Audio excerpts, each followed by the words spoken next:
अभी हमारे साथ विधायक सत्यदेव राम जी बने हुए हैं। CPIML सह महागठबंधन के यह वर्तमान विधायक है दरौली विधानसभा के।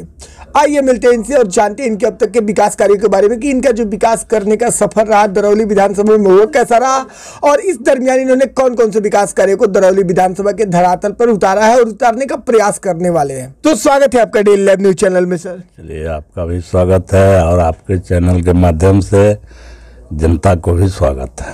अभी जो विकास की स्थिति है दरौली विधानसभा की वो कैसी है? देखिए, विकास के प्रश्न पर हमारा जो मानना है कि हम लोग जनता की ज़रूरतों के जितने प्रश्न हैं हम लोग उन सारे प्रश्नों को नज़र पर रखे हैं और एक एक करके करते भी जा रहे हैं। यहाँ दरौली में रेफरल हॉस्पिटल की आवश्यकता थी। हमने उस रेफरल हॉस्पिटल को बनवा करके ऐसी नुमा तैयार कर रखा है। अब हम लोग बहुत जल्द, आज हम पटना जाने वाले हैं, तेजस्वी से हमारी बात होगी, उसके उद्घाटन के लिए हम समय निर्धारित करेंगे। हम लोगों ने प्रयास करके दरौली और उत्तर प्रदेश के बलिया जिला को जोड़ने का काम किया। सरयू गंडक नदी में हमने पुल बनवाने का काम शुरू करा दिया है। अभी वो 24 के लास्ट तक वो फाइनल हो जाएगा। और अभी हम बात कर रहे हैं माननीय मुख्यमंत्री जी से कि हमको दरौली जो पूरा सुदूर इलाका है, यूपी का बॉर्डर है, यहाँ खास करके कोई डिग्री कॉलेज नहीं है। जिला मुख्यालय यहाँ से 40 किलोमीटर दूर पड़ता है। ऐसी परिस्थिति में जब सरकार पंचायत स्तर पर इंटर कॉलेजों की स्वीकृति दे दी है तो हमारी तो मांग है कि बिहार के सभी प्रखंडों में एक डिग्री कॉलेज होने चाहिए। और हमने तो इसके लिए पिछले लंबे समय से ये जंग छेड़े हैं कि यहाँ डिग्री कॉलेज को हम स्वीकृति लें और इस पर आश्वासन है माननीय मुख्यमंत्री जी का। और ये लोकसभा चुनाव के बाद हम लोग डिग्री कॉलेज भी लगाएंगे। तो इस तरह से हमने जो अध्ययन किया है, ग्रामीण सड़कों को हमने लगभग सारे गांवों को जोड़ने का काम किया है। अब हम लोगों के पास बहुत कम सड़कें रह गई है। और इसी तरह से कृषि के क्षेत्र में जो जल संसाधन विभाग से नहर है, हमने अपने कंस्टिट्यूएंसी में सारे नहरों को कंक्रीट कराने के योजना करीब 500 करोड़ का है। हमने उसको स्वीकृत करा दिया है। वो अब काम शुरू है और उसको तेज़ी से करना है। तो हम लोग इस तरह से हर क्षेत्र में, चाहे स्वास्थ्य हो, शिक्षा के क्षेत्र में भी हमने बड़े पैमाने पर मॉडल भवन बनवाने का काम किया है। और अभी जो सबसे बड़ी योजना एक मिल रही है, अभी मिली नहीं है, मिल रही है, लेकिन उसकी सारी प्रक्रियाएं पूरी हो गई है।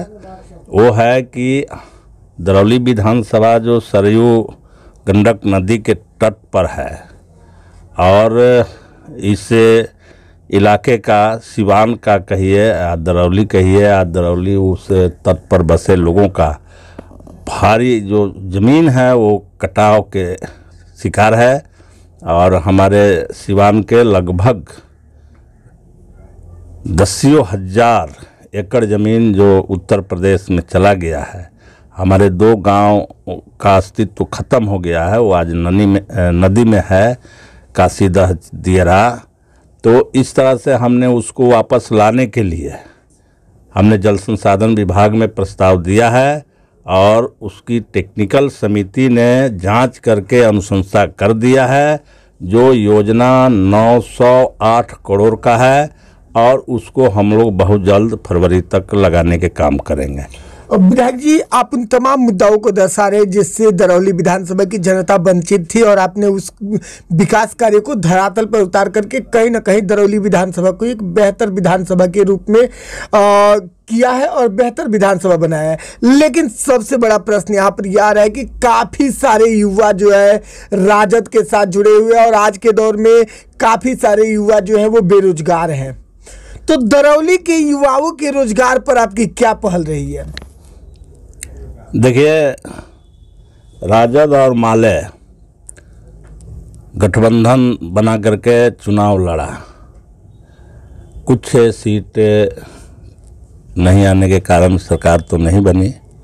उस समय गठबंधन का नारा था कि सरकार बनेगी तो पहले मंत्रिमंडल में हम 10 लाख युवाओं को रोजगार देंगे।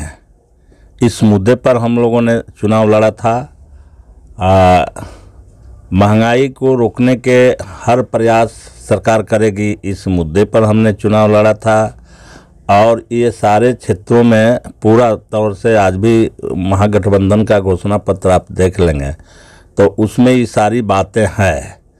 और दुखद बात रही कि उस समय सरकार नहीं बनी, लेकिन बाद में जो गठबंधन की सरकार बनी है तो हम देख रहे हैं कि उस दिशा में सरकार प्रयासरत है, कोशिश कर रही है। अभी 1 लाख के करीब युवाओं को शिक्षा विभाग में रोजगार दिया गया है, फिर से 1.25 लाख की घोषणा हुई है। सारे विभागों में जो रिक्त पद हैं उन रिक्त पदों को लेकर के सर्वे चल रहा है और उस सभी रिक्त पदों पर बहाली करने की पूरी योजना बनी हुई है। तो हम तो इसकी स्वागत करते हैं।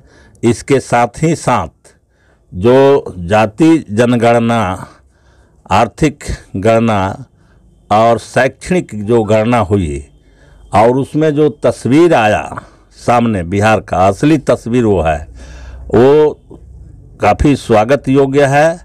और तुरंत बाद गठबंधन की सरकार ने जो आरक्षण देने का प्रावधान किया है वो भी काफ़ी स्वागत योग्य बात है।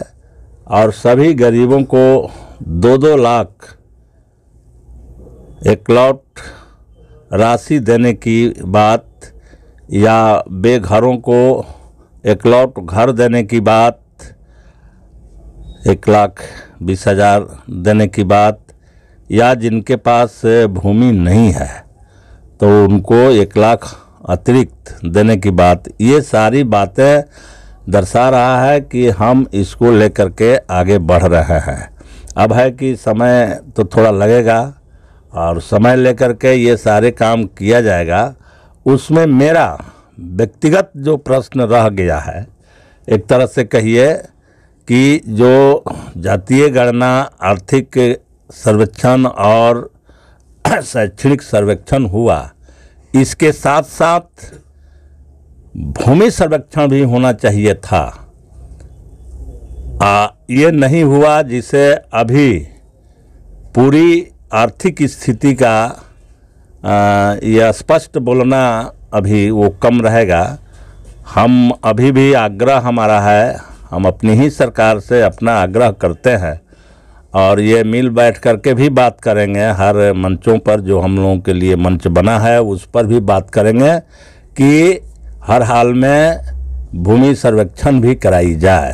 तो इसके कराने से हर लोगों की स्थिति स्पष्ट हो जाएगी और सिर्फ 2 लाख रुपया दे देने से गरीबी नहीं घटेगी।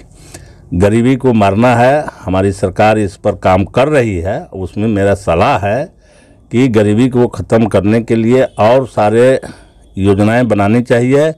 जैसे बाढ़ सुखाड़ जो बिहार का रिश्ता बन गया है, उस पर सरकार को भी कारगर कदम उठाना चाहिए, जिससे किसानों की स्थिति सुधरे। जो बटाईदार किसान हैं, बटाई पर खेती कर रहे हैं, आज का खेती का चरित्र बदल गया है, तो बटाईदार किसान हैं और ये बाढ़ सुखाड़ के शिकार होते हैं तो हाथ मल के रह जाते हैं, उन्हें तो कुछ मिलता नहीं है। तो ऐसी परिस्थिति में इस पर भी सरकार को कानून बनानी चाहिए ताकि बटाईदार किसानों को भी उसका लाभ मिल सके। बिल्कुल, काफी सराहनीय। पहले डेली लाइव न्यूज के माध्यम से आपको आपके विधानसभा क्षेत्र की जनता भी देख रही है। आप अपने विकास कार्यों को लेकर और अपने नेतृत्व को लेकर के जनता से क्या कहना चाहेंगे? हम अभी लोगों को यही लोगों से कहना चाहेंगे कि अभी हमको बहुत लड़ाई लड़नी है और पूरे गठबंधन के साथ एकजुट होने की आवश्यकता है। हम साफ साफ कहना चाहते हैं, आप लोग भी याद करिए, पिछले दिनों में बहुत सारे गरीबों के लिए कानूनें बनी हैं।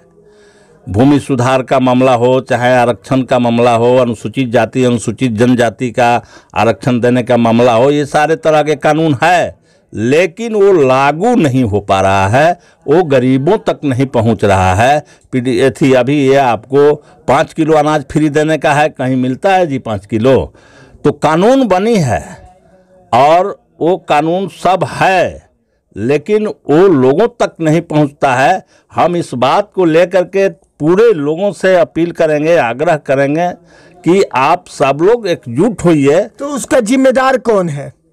गरीबों तक अनाज नहीं पहुंचता है, 5 किलो के बजाय पीडीएस डीलर जो है 4 किलो 3 किलो गरीब को दे रहा है, इसका जिम्मेदार कौन है? जबकि शासन, बिहार का शासन सत्ता आप ही लोगों के हाथ में है, तो इसका जिम्मेदार कौन है? हम तो अपने ही बात कह रहे हैं भाई। ऐसा कोई दुनिया में चीज है कि सब सकारात्मक है, कुछ नकारात्मक नहीं है।